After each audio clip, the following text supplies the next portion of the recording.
Bienvenue dans le thé des thérapeutes. Je suis Isabelle Vira, naturopathe de l'âme depuis 10 ans. Je vous accompagne lors de chaque épisode à travers des conversations inspirantes, des réflexions profondes et des conseils pratiques. Tout comme le thé qui infuse lentement, ce podcast vous offre le temps de vous immerger dans des discussions riches d'enseignements. Je partage aussi mes propres secrets de thérapeute. Chaque épisode est une invitation à explorer les profondeurs de votre corps, de votre âme et de vos émotions. Alors, bienvenue dans une nouvelle infusion d'inspiration. Aujourd'hui, nous accueillons une véritable source d'inspiration. Sylvie Liger est une exploratrice de l'âme. Elle est à la fois entrepreneur, master coach, maître praticienne en EFT, enseignante en coaching holistique, auteure et poétesse. Alors préparez-vous à vivre un moment exceptionnel dans cet univers passionnant. Bonjour Sylvie. Bonjour Isabelle. Écoutez, le challenge est grand avec une présentation pareille. Et c'est vrai, c'est vraiment sincère parce que, alors c'est vrai, quand j'ai pris connaissance de ta bio, j'ai vraiment senti cette richesse et à travers tout ce que tu diffuses, à travers tes livres, à travers tes accompagnements. Ça m'a beaucoup touchée. Donc c'est pour ça que j'ai voulu vraiment te contacter parce que je sentais que tu étais une personne qui avait beaucoup à donner, à transmettre et à partager. Et c'est vraiment le thème de ce podcast, le thé des thérapeutes. Alors, à travers ta bio, j'ai été un petit peu interpellée par ces premières expériences mystérieuses dans la forêt de Huelgoat, je ne sais pas si je dis bien, qui ont peut-être, Huelgoat, qui ont influencé ta connexion à la magie et à l'inexpliqué. Parce que petite, tu aimais te promener dans la forêt, être en connexion avec ce monde.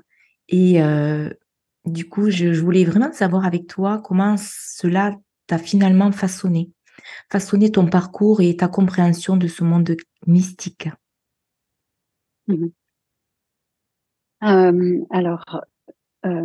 crois qu'en fait, la vie en fait m'a amené. Mes parents en fait habitaient sont du centre de la France. Je suis arrivée en Bretagne, j'avais 3 mois.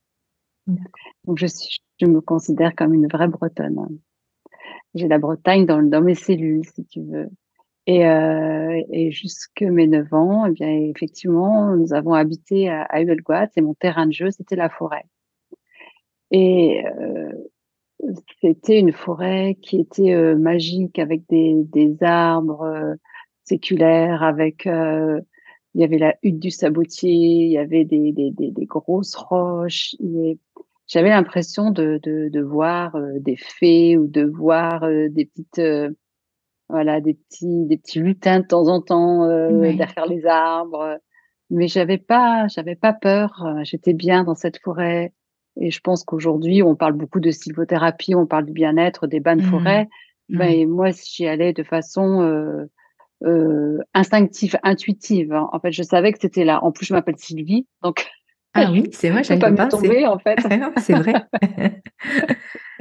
C'est Donc, vrai. pour moi, la forêt. Et lorsque mes parents ont déménagé pour aller en ville à Morlaix, mais ça a été terrible pour moi. Je me suis retrouvée enfermée dans une maison. Ah oui. Et ça a été une catastrophe. J'avais besoin, un besoin viscéral de nature. Et dans mon parcours d'adulte, aujourd'hui, bien, je suis à nouveau baignée dans la nature parce que, parce que d'abord, c'est mon ADN, je pense. Et c'est là que, effectivement, il y a de la poésie. C'est là qu'on peut discuter avec les arbres ou avec les animaux, mais sans aucun voilà, il y a pas de convention. On s'en fiche en fait. Oui, C'est c'est ça. naturel. Hein. Oui.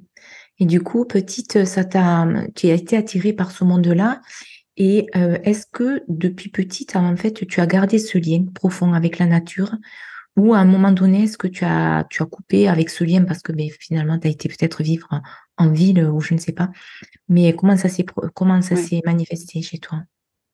Ben, déjà, je dois dire que petite, quand je sais pas, je devais avoir 6 ans à peu près, je jouais beaucoup avec mes mains.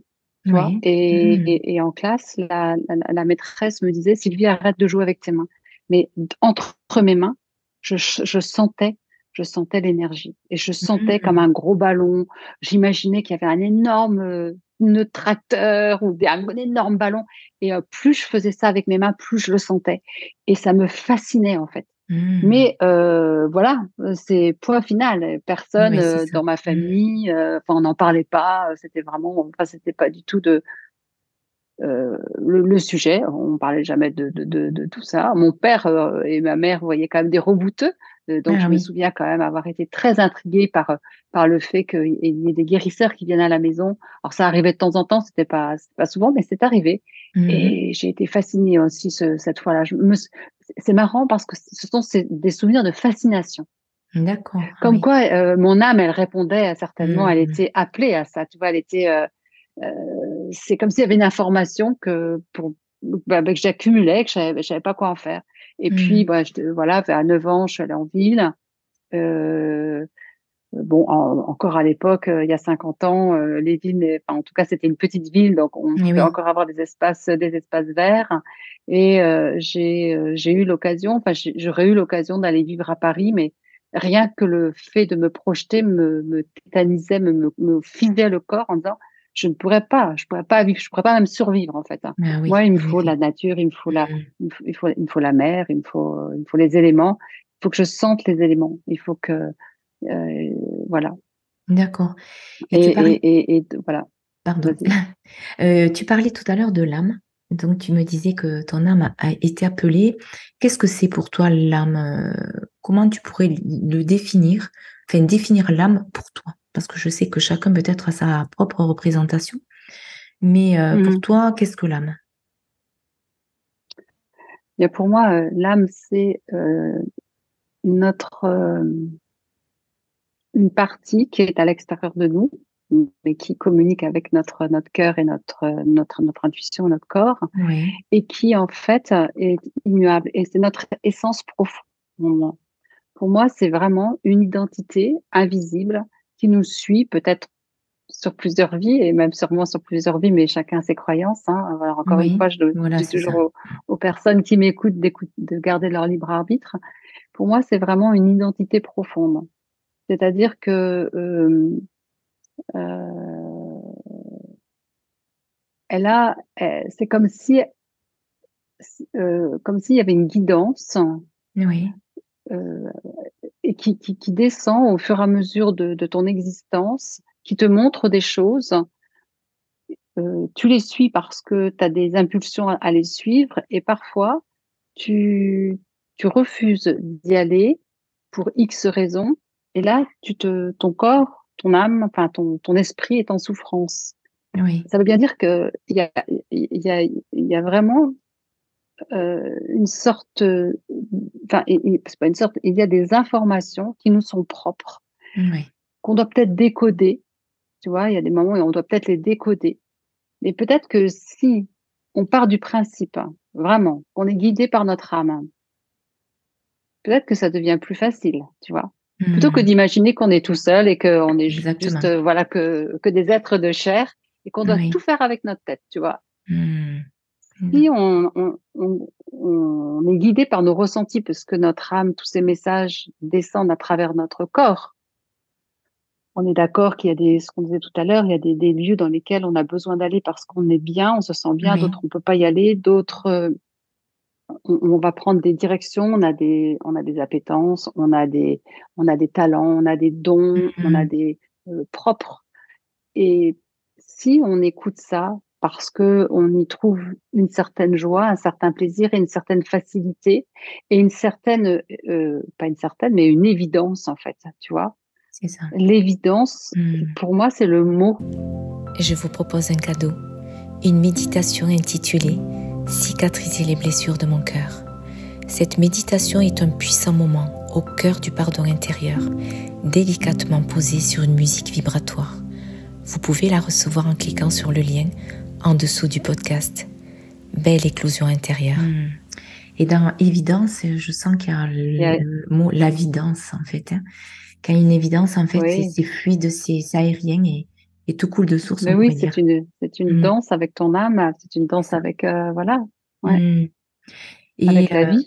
c'est vrai, avec la vie. Alors, beaucoup de gens vivent des vies aujourd'hui très préoccupées, très occupées, très stressantes. Comment peuvent-ils commencer le processus de se reconnecter, de se reconnecter à leur âme, même dans des circonstances pas faciles?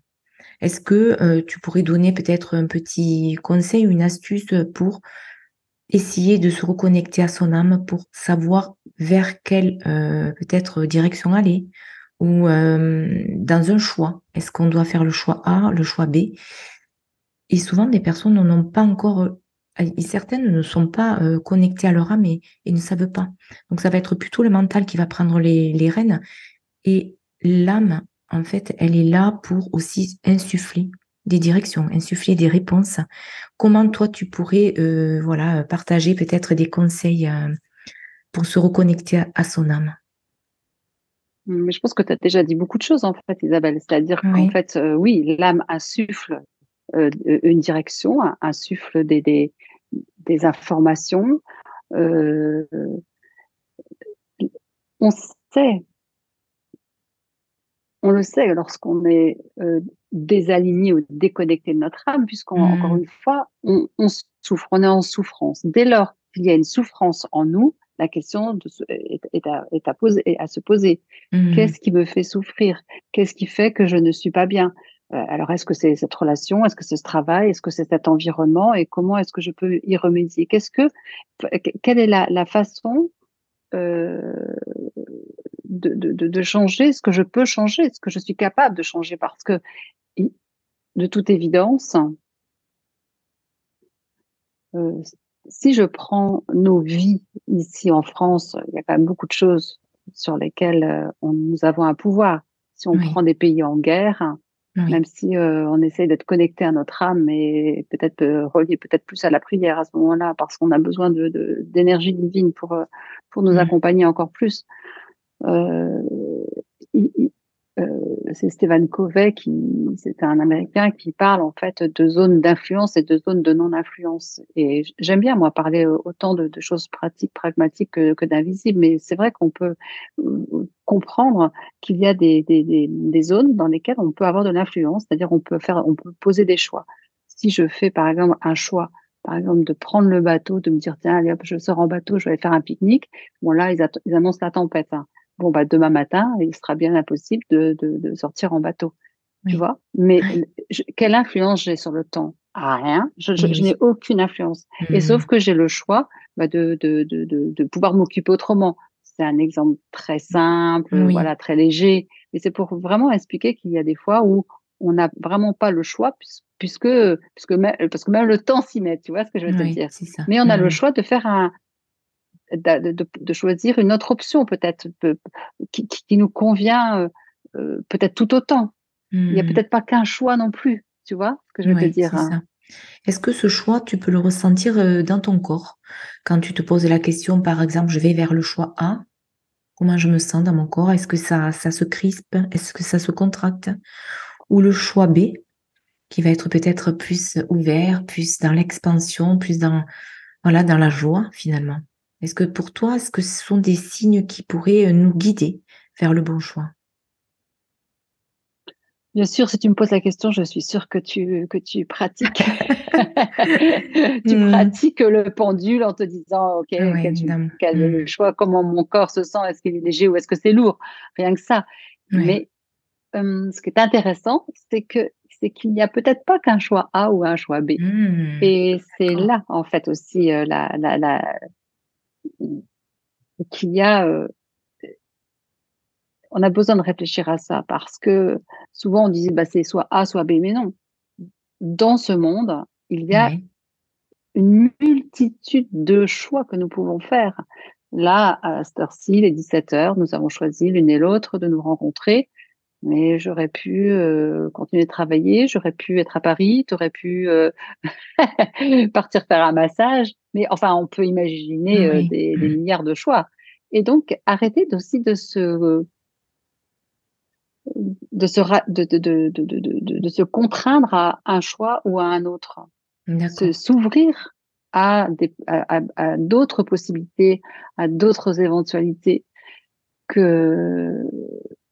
et je rajoute toujours, même si je ne sais pas comment. Parce que, effectivement, ces choix-là, soit effectivement le choix A, comme tu dis, c'est Oui. une évidence, ton corps il y va Mhm. et c'est OK. Mais peut-être que ni A ni B vont te faire avoir cette Mhm. sensation, tu vois.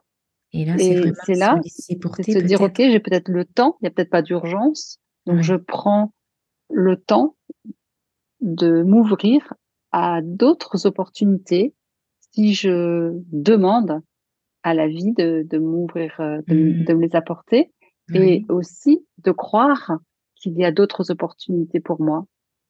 Et il y en a, D'accord. forcément. Oui.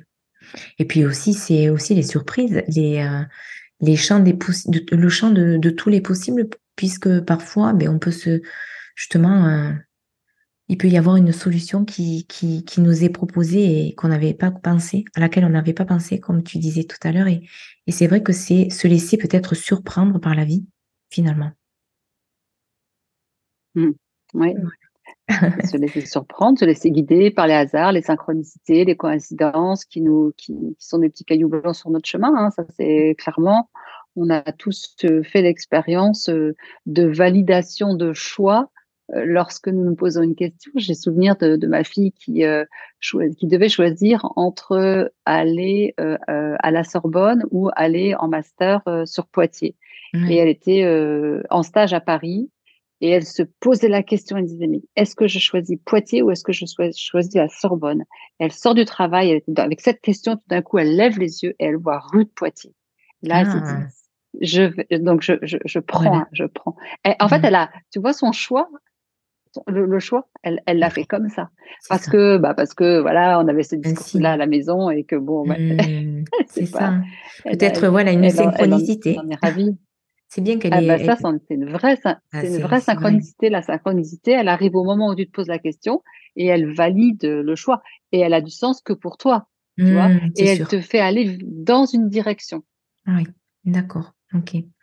Et justement, comment C'est tu ça peux une distinguer, synchronicité. justement la voix de ton mental, de ton ego et celle de ton âme?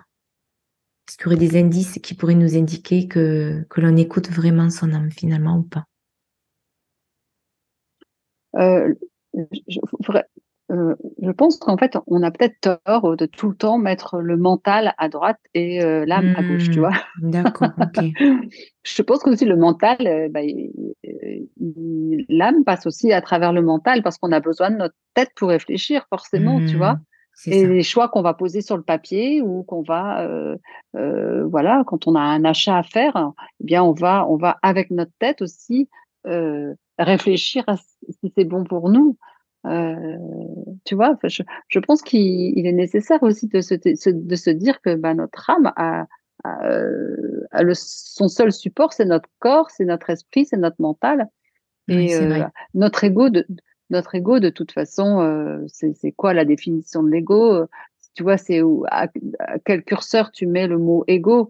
Si c'est de l'ego pour faire joli, pour faire beau, pour briller plus qu'un autre, bah, c'est bon, bah, libre à chacun de faire ce qu'il veut. Mais c'est peut-être pas forcément ce qui va t'apporter le plus de réalisation de toi, en fait, hein. Oui, c'est vrai. L'âme, elle veut notre réalisation personnelle, elle veut notre réalisation terrestre. On est venu incarner une certaine, je mets mission entre guillemets, hein, parce que ça, on peut avoir plusieurs missions. On est venu, on est venu avec un contrat d'âme, avec un contrat qui, euh, qui nous est spécifique.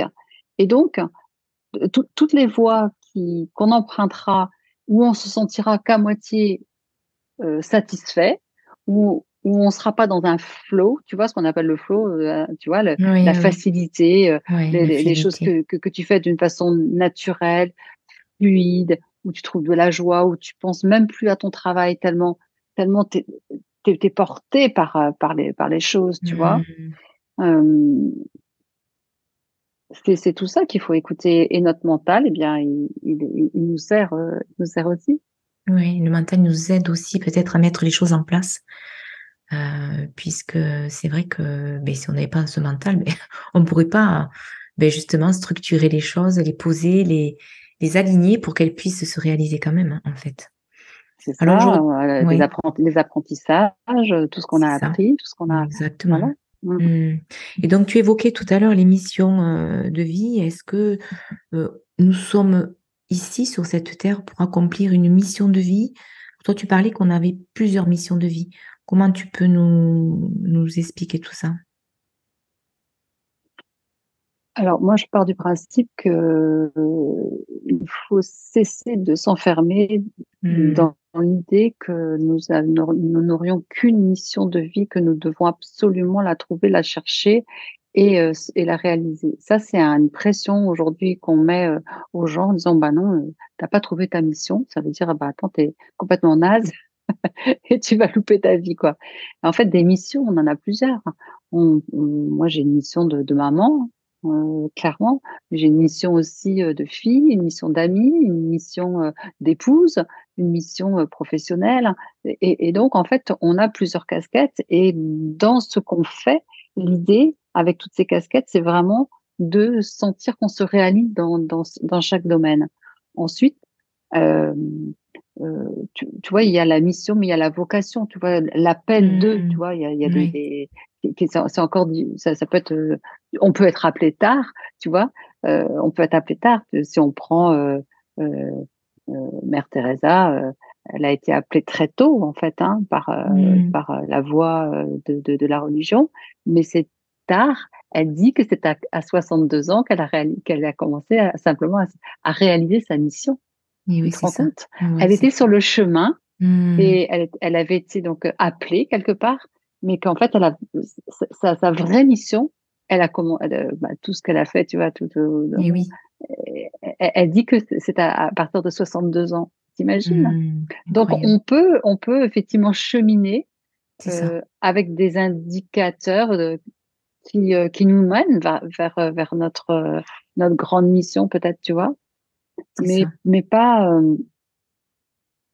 Euh, voilà. L'idée, c'est de sentir qu'à chaque fois que nous sommes dans un espace de vie, dans une expérience de vie, savoir si on y trouve du plaisir, on y trouve, ça nous nourrit, on nourrit Hmm. les autres, et si ça fait sens pour nous, et si ça fait sens aussi pour le monde, c'est-à-dire en fait, hein, tu vois, un médecin, par exemple, un chirurgien, eh ben, il va être, il aura choisi ça parce que ce sera peut-être une vocation, mais en même temps, il apportera tellement de choses au monde, tu vois. Hmm. Oui. Et puis, ouais, enfin, il n'est pas que chirurgien, tout le monde, toutes les professions ont Hmm. à partager quelque chose avec le monde. C'est ça. Et Toi, ce justement, que tu fais, c'est aussi. oui. Après, c'est vrai que moi, je me dis finalement, est-ce que c'est vraiment la mission qui est importante ou c'est plutôt le chemin qui nous permet justement d'accéder à cette mission, mais finalement, le chemin est riche. Il est peut-être très difficile. Il peut être aussi très structurant. Il peut nous apprendre, il peut nous permettre de grandir.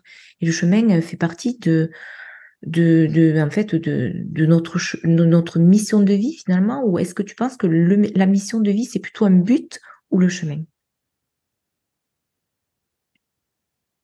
Bah, une mission, par définition, peut-être qu'elle peut ne jamais se finir, en fait, jamais Ouais, oui, terminer. c'est ça, ouais. Tu vois, en fait, Mm. parce que quand tu es arrivé à un stade, mais tu peux passer à un stade supérieur ou de façon de l'expérimenter de façon différente. Moi, je dis toujours que j'aurai jamais assez de ma vie pour faire ce que j'ai à faire, parce que c'est infini encore. Mm. On en revient à l'infini des possibilités, tu Exact. vois. Euh, je pense que l'idée finale, quand on arrive à la fin, c'est de se dire, bah, j'ai réalisé le, le plus, le mieux que j'ai pu en fait faire. Ouais. Mais si les personnes qui avaient une mission, qui sont parties sur un autre plan, euh, étaient encore incarnées, elles continueraient à leur mission, tu vois, Et ouais, c'est sûr. d'une Ouais, façon ouais. différente, sans doute peut-être, mais bon, enfin, en tout cas, il y a pas, je pense pas que ça s'arrête, hein. Puisque Mm. c'est ta nature profonde, puisque c'est c'est ton ça. essence, Oui, puisque oui, c'est tu as raison. ton évidence, Je comprends. il n'y a pas de raison que ça s'arrête, tu vois. C'est vrai. Alors aujourd'hui, tu accompagnes de nombreuses personnes, notamment des entrepreneurs, des leaders, des clients, tout simplement. Et Mhm. quelles sont les qualités ou les compétences clés que tu cherches à développer chez eux pour enquête pour ces personnes-là et qui ont besoin de retrouver en fait un équilibre dans leur vie ou peut-être être plus aligné avec ce qui justement ils créent au quotidien. Comment tu comment tu t'y prends? Qu'est-ce que tu as, enfin qu'est-ce que tu leur apportes? Comment tu fonctionnes en fait? Ouais. D'abord, j'ai une formation de coaching, j'ai une formation d'entrepreneur, je suis une autodidacte, hein. Moi, je suis entrepreneur depuis mes 28 ans, donc des clés d'entreprise, j'en ai, je connais la matière, hein. Mais Oui, ce que je rajoute, c'est alors je vais dire la spiritualité, mais c'est un mot que je voudrais, on va s'arrêter sur ce mot-là. Si nous sommes des êtres incarnés, c'est-à-dire que nous sommes des âmes incarnées dans la chair. Nous sommes des êtres spirituels et on vit sa spiritualité H24. On spiritualise la matière H24 à partir justement de notre âme. oui, Tu vois, oui, oui. on va dire bah oui, il ou elle est spirituel, il fait une pratique spirituelle plus qu'une autre. Tu vois, allez, moi je fais des pratiques spirituelles. Non, tu spiritualises la matière H24 à partir de qui tu es. Mais l'idée, c'est en fait de devenir de plus en plus conscient de qui tu es, d'être au plus proche de ton âme, au plus proche de ce que tu ressens et utiliser aussi ce pouvoir de ce pouvoir en fait ou cette conscience que nous ne sommes pas que de la chair justement, que nous avons, nous pouvons actionner des leviers dans l'invisible. C'est là que j'emmène mes clients. D'accord. Oui. C'est vrai que ça doit être, on va dire assez riche pour elles, pour ces personnes. Est-ce que ce sont des personnes qui ont plutôt besoin d'être réalignées dans leur monde professionnel, plutôt personnel? Qu'est-ce que tu rencontres le plus?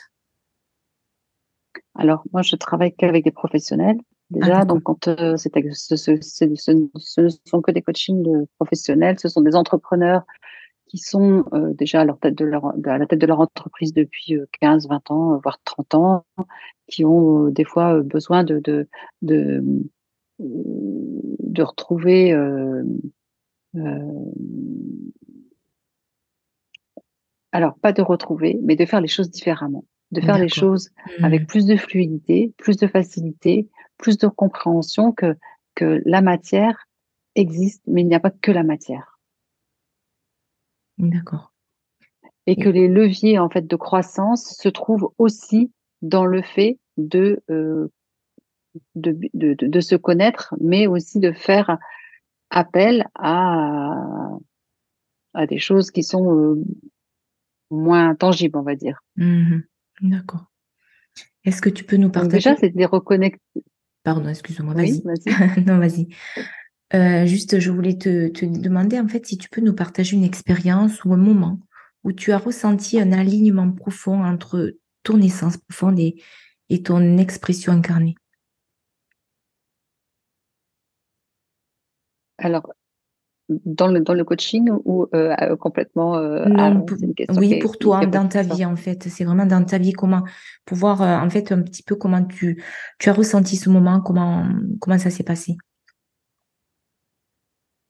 Il y a, en fait, c'est pas, tu te lèves pas un matin en te disant, ça y est, je suis connectée direct, alignée à mon âme, tu vois. Hmm, C'est le chemin, comme tu disais tout à oui, l'heure. oui, c'est Tu ça. vois, c'est au fur et à mesure du chemin que tu sens que ça, tu, t'es bien à cet endroit-là. C'est facile pour toi, tu as envie d'y rester, tu as envie d'approfondir, tu as envie de donner de la matière, tu vois, de créer, tu es Oui, bien là. Tu vois. Et c'est ça, ces moments d'alignement, ce sont ces moments, euh, euh, quand j'écris, par exemple, je sais que je suis à ma place. Quand je coach, je sais que je suis à ma place. Quand je fais de l'EFT, je sais que je suis à ma place. Tu vois, au fur et à mesure, tu apprends à te connaître, tu apprends à savoir ce qui, euh, tes zones d'excellence, je dirais, tes zones de facilité. Et puis, euh, les gens viennent te chercher pour ça. Tu vois, c'est comme si je devais acheter une œuvre d'art. Eh bien, je vais aller vers un artiste qui incarne cet art, tu vois, qui le met en œuvre dans la matière. Et pour moi, ça va me parler. Et je vais me dire, waouh, cet artiste-là, il est en plein dans son art, il est en plein dans sa mission de vie. Oui.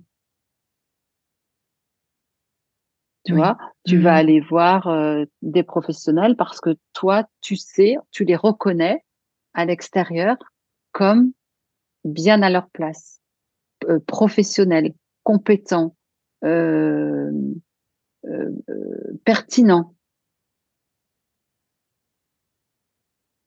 Ça te parle? Oui, oui, oui. C'est vrai que je me posais la question, en fait, à quel moment un entrepreneur, ben, en fait, il décide justement de te contacter. Euh, Quelles sont les raisons qu'ils te disent, en fait? Les raisons, ce sont souvent des raisons de croissance financière. Ah, d'accord, ok. Donc, C'est-à-dire c'est que je lié, suis à un oui. palier, Oui, oui. je sais que je suis bon, je sais que je suis compétent. Voilà, ce sont des gens hyper compétents. Mais à un moment donné, eh bien, il y a une strate où ça coince. Donc, D'accord. ce ne sont pas mes compétences, puisque je suis bon, ou je suis excellente Ouais, dans ce que je fais, tu vois. c'est vrai. Et donc, il y a quelque chose d'autre. Alors, donc, on cherche qu'est-ce qui peut coincer, tu vois. Et là, il y a bien souvent le monde des croyances et le C'est ça. monde des émotions. Les conditionnements, Et là, on ok. rentre en plein dedans. Et donc, mon métier, c'est d'écouter pour bien, pour rentrer dans le monde de mon client, Oui. sentir là où il y a le blocage, ou là, le ou les blocages, les croyances, les certitudes, son paradigme. Et je peux te raconter euh, une histoire qui m'a tellement, en fait, fait plaisir. J'avais un entrepreneur qui est venu qui m'a contacté pour un coaching parce qu'il était arrivé à un certain palier de chiffre d'affaires avec une activité saisonnière. Et euh, pour lui, son activité, il la connaissait bien, ça faisait donc, je te dis, une quinzaine d'années qu'il pratiquait. Et je lui ai demandé à quel point tu penses que ton activité est saisonnière. Et donc, c'était vraiment pour lui le fonctionnement de l'activité, hein. Donc, il n'y avait Oui. pas de chiffre d'affaires pendant quelques mois parce que la saison. Oui. Et on a travaillé sur ouvrir le champ des possibles et de faire du chiffre d'affaires hors saison, tu vois. Parce Oui. qu'en fait, dès lors que tu dis, bon, c'est un exemple vrai, Oui, oui. dès lors que tu dis c'est saisonnier, c'est-à-dire que ça marche par exemple j'en sais rien, de mars à septembre, point barre, Oui, tu oui. cloisonnes, tu donnes une forme. Et à partir de là, eh ben, tu fais ton petit business dans ces 6 mois-là. Mais tout d'un coup, si tu ouvres le champ, Oui, c'est vrai. si tu ouvres les possibilités, même si tu ne sais pas comment, même si tu ne sais pas comment ça va le faire, mais tu ouvres cette possibilité-là. La semaine d'après, il m'appelait, il avait déjà fait 50 000 euros de chiffre d'affaires. Ah oui. Il a triplé son chiffre d'affaires en un an. Hmm. Triplé. Donc, les Et on croyances, était oui. déjà sur Oui. des 600 000 euros de Oui. base. Donc, en fait, c'est vraiment souvent les croyances et les conditionnements, la peur aussi peut-être de ne pas y arriver. La Du coup, peur, ben, ouais, c'est ça. oui, les peurs tétanisent, Hmm. mais c'est vrai, c'est vraiment une histoire de retourner son système de pensée, de voir les choses autrement, sous un autre Hmm. angle. À partir de quel point de vue? Parce que euh, on se définit nous-mêmes. C'est-à-dire qu'en Oui. fait, je suis ci, ça, je sais faire ça, mais dès lors qu'en fait, tu es d'accord pour être ça, mais être encore beaucoup plus peut-être, tu Mm. vois? Et oui, c'est ça, c'est ça. Des fois, on se limite soi-même, finalement. Oui, c'est vrai. Bah, Et c'est vrai que... une définition, Oui. dès lors qu'on définit quelque chose, on le limite. Ah oui, d'accord. Et donc, c'est lié aussi à la loi de l'abondance, finalement. Se dire finalement que j'ai droit aussi de réussir, c'est aussi se donner la permission de de se laisser guider vers cette abondance. Et du coup, la loi de l'attraction, ça, c'est aussi on va dire, comment, est-ce que tu l'utilises toi, la loi de l'attraction, en fait, ou pas? Faire des demandes, lever les blocages, croire vraiment comme si c'était déjà là, etc. Alors, tout ce que j'écris, tout ce que Oui. j'enseigne, je le pratique. Hmm, bien sûr. Autrement, je voudrais pas écrire un livre sur la loi d'attraction si je ne l'ai pas utilisé. Bien Et mon sûr. livre sur la loi d'attraction est plein d'exemples de ma vie. Maintenant, on est tous des magiciens, on a tous matérialisé des choses à partir de désirs très profonds qu'on avait. L'idée, c'est toujours la même chose, c'est qu'est-ce qui me fait vibrer au point de vouloir et d'avoir, tu vois, une récurrence de désir de quelque chose qui fait qu'en fait, c'est comme si c'était ton âme qui te disait, ça, c'est pour toi. Ça, Oui. tu vas l'avoir, tu es fait pour être dans ce lieu-là, ou tu es fait pour faire ci ou pour faire ça. C'est une récurrence de ton âme. Euh, la loi d'attraction, elle stipule que ce sur quoi tu te focalises, tu vas l'attirer.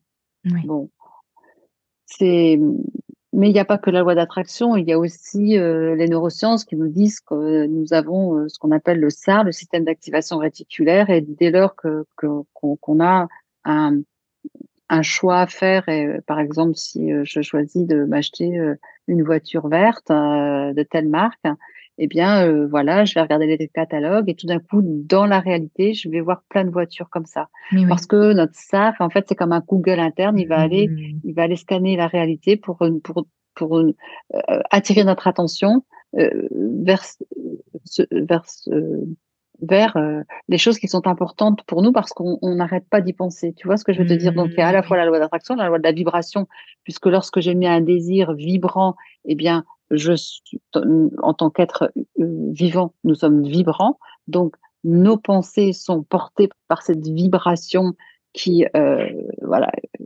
qui va dans le champ et qui va rencontrer son équivalence. Euh, Moi, j'invite les gens qui nous écoutent, les personnes qui nous écoutent, à faire un point, retourner dans le passé et aller voir tout ce qu'ils ont matérialisé, hein, enfin, tout ce que vous avez matérialisé à partir d'un grand désir, de quelque chose de très fort, très puissant. Vous saviez que c'est ça que vous vouliez, vous l'avez eu. Alors oui, vous avez sans doute travaillé ou vous avez fait des démarches, mais finalement, ça a fini par se matérialiser parce que c'était porté par l'énergie du cœur. Hmm, Et plus les choses sont portées par l'énergie du cœur, plus on, on répond aussi à notre âme, tu vois. oui, c'est ça. Exactement. Hmm, je suis tout à fait d'accord avec toi. Et pour en revenir à l'abondance, Ah oui. dès lors que tu es dans ce qui fait vraiment sens pour toi, ou là où tu te sens le plus à l'aise, où c'est facile pour toi, ou enfin c'est facile, ça demande du travail malgré tout, hein. Moi, quand j'écris des Hmm, livres, j'écris pas 2 heures par jour. oui, oui, je comprends.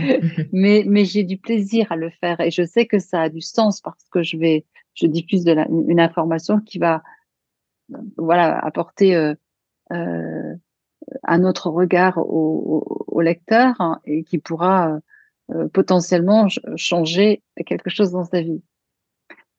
Euh, donc, dès lors que tu as cet appel du cœur, écoute, pour moi, c'est l'essentiel. C'est Hmm, l'essentiel. C'est le cœur avant tout. Oui, c'est ça. Est-ce que tu peux nous partager une expérience personnelle de magie ou de synchronicité qui ont influencé ton chemin de vie? Qui ont influencé mon chemin de vie. Oui, à un moment donné, peut-être un moment, un instant ou une rencontre, une situation qui t'a vraiment influencé sur ce chemin de vie et qui t'a permis de vivre cette expérience de magie ou de synchronicité. Alors oui, alors celle-ci, elle est quand même extraordinaire puisque Oui, elle a déterminé mon chemin. Euh, j'avais donc en tant qu'entrepreneur, je m'étais formée à l'EFT, donc ça devait être en 2008, et je sentais que c'était bien, mais pas suffisant. hmm, En tout cas, avec ma posture d'entrepreneur. Je voulais pas devenir thérapeute, mais je savais que l'EFT était très important, était un outil exceptionnel. Et un soir, je suis allée à une conférence d'une dame qui parlait avec l'invisible. oui, Et on était 60. Et elle a dit 2 fois, il y a une personne dans la salle qui se pose cette question-là, là, là. Mais c'était tellement ciblé que je me suis hmm, reconnue. d'accord. Je lui ai demandé je lui ai demandé un rendez-vous. Et j'ai eu un rendez-vous le lendemain matin parce que c'était une dame qui venait en Bretagne que 2 jours que deux jours que sur une durée de 2 jours. Et lorsque je suis arrivée face à elle, elle m'a dit j'ai en face de moi j'ai une coach. Et là je Hmm, lui ai dit quoi? Coach, c'est quoi ça, coach?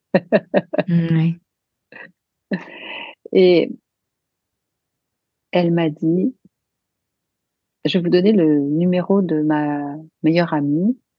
Alors je vais taire son prénom, mais je vais dire son nom oui, parce que elle hmm, s'appelle Ligé, d'accord. voilà. Et elle avait le prénom de la cousine de mon père. Et c'était tellement énorme Hmm, que ça a été une synchronicité pour moi, tu vois. oui, Donc j'ai appelé cette dame-là pour savoir enfin, qu'est-ce que t'es vraiment le coaching, et, et j'étais inscrite 8 jours après. ah oui. Voilà, comme quoi, c'est vrai, écouter les Ça, synchronicités, c'est énorme en fait. Puisque ben, tu as su oui, écouter cette information, cette synchronicité, tu as su aussi ben, te rendre à ce rendez-vous. Parce que tu aurais pu te dire, oh, finalement, bof. Mais tu as écouté cette synchronicité, tu l'as vécu avec oui, ton cœur. j- j'ai appelé cette dame-là, elle m'a expliqué ce que c'était. Et Ouais. ensuite, j'ai appelé 3 ou 4 écoles de coaching. Et ça m'a tellement, j'ai eu le cœur qui s'est ouvert Voilà. et je me suis dit, Mm, waouh, c'est ça, mm, c'est vraiment ça que je veux. Je veux ça. Je veux apprendre à structurer. Ça va euh, ça va tellement compléter mon parcours d'entrepreneur et tellement compléter aussi ce que j'ai déjà en EFT que waouh, ah, ça a été une année magique. ouais. Mais voilà, une belle synchronicité que tu as su justement ben, recevoir et accomplir ensuite. Donc, c'est vraiment... Recevoir. Ouais. Mais voilà, mais je veux vraiment souligner le fait que lorsque je me suis entretenue avec les personnes qui ont vraiment pris du temps pour m'expliquer, vraiment, je suis tombée sur des gens exceptionnels à chaque fois au téléphone. Et je me Ouais. disais, mais c'est ça le monde du coaching, c'est juste chouette. Et Mm, c'était à quel point ça résonnait en moi. voilà. J'aurais pu dire, mais pff, non, mais ça me parle pas, quoi, tu vois. Et Mm, j'y serais pas allée. C'est pas parce qu'on m'avait dit, j'ai une coach en face de moi que j'y serais allée. Tu vas garder le libre arbitre tout le temps. c'est ça. Ça, c'était vraiment la base. Ouais, c'est clair. Garder son libre arbitre. Arrêter de croire à tout. Voilà. Vous avez la vérité. Chacun a sa vérité vraiment au fond de soi. Tu vois. Euh, et c'est important de ressentir ça. de ne pas écouter le dernier qui a parlé, qui voilà va te dire bah voilà, tu vas te mettre la tête à l'envers et ça va te faire descendre l'information ou je sais pas quoi, tu Oui, vois, oui. je dis n'importe quoi, mais bon, des fois on est des êtres Mm. de chair et d'âme, on est dans la matière, il faut expérimenter la matière, Oui. il faut garder les deux pieds dans le sol, bien ancrés. Tu vois, et donc, c'est pour Mm. ça que tout à l'heure, je te disais que le mental, il a une importance. L'ego, il a de l'importance. Voilà.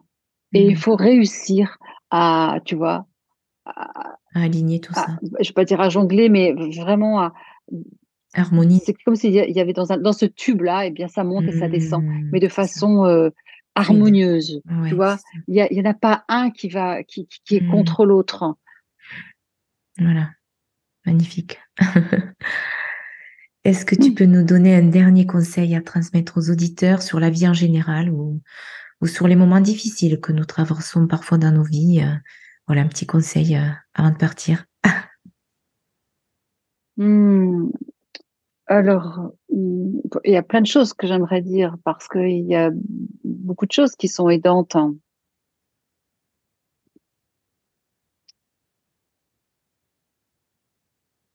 Je vais revenir sur les pensées et les croyances parce Oui. que pour moi, c'est vraiment le fond, notre fond d'information. Ces informations, tant qu'on ne les a pas changées, modifiées, si on n'est Oui. pas bien dans sa vie et si on ne change pas ces informations, soit ses émotions, soit ses pensées, soit ses croyances, on va continuer à refaire les mêmes choses.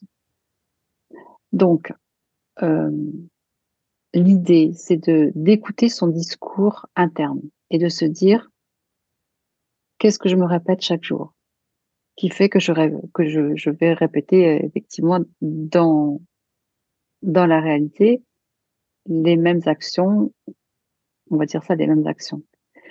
Quelles sont les croyances que j'ai sur moi? Je ne serai pas capable de faire ci. Ça, c'est pas pour moi. Les autres sont meilleurs que moi. Je n'arriverai jamais à atteindre ce but. Euh, ou cette personne-là, elle est beaucoup moins bien que moi. Cesser les jugements Mm. sur soi, sur les autres et sur le monde pour ouvrir